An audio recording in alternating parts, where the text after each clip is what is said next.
மதுரையில் மனிதநேய மக்கள் கட்சியின் எழுச்சி பேரணி மற்றும் மாநாடு தற்பொழுது தொடங்கியிருக்கிறது. இது பற்றிய கூடுதல் தகவல்களுடன் இணைகிறார் செய்தியாளர் சண்முகராஜன். விவரங்கள்.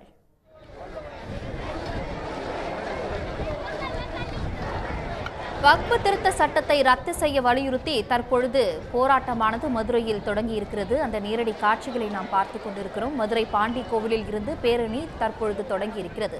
இது பற்றிய கூடுதல் விவரங்களுடன் இணைகிறார் செய்தியாளர் சண்முகராஜன். விவரங்கள்.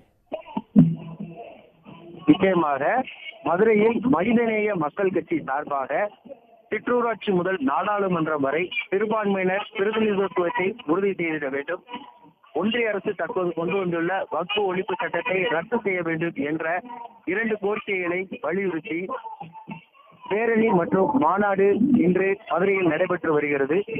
மதுரை வண்டியூர் ரிங் ரோட்டில் அமைந்துள்ள முகமது ஹவுஸ் திடலில் நடந்து வரும் இந்த மாநாட்டின் முதல் கட்டமாக மதுரை பாண்டி கோயில் பிரிவு எனும் இடத்தில் இருந்து தற்போது பேரணி துவங்கியுள்ளது.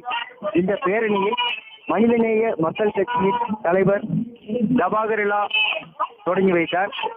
அங்கிருந்து கருப்பு சட்டை அணிந்து மனிதநேய மக்கள் கட்சி தொண்டர் படையினர் முதலில் வரவும், அவர்களை தொடர்ந்து மனிதநேய மக்கள் கட்சியைச் சேர்ந்த ஆண்களும் பெண்களும் வந்து கொண்டிருக்கின்றனர் பேரணியாக.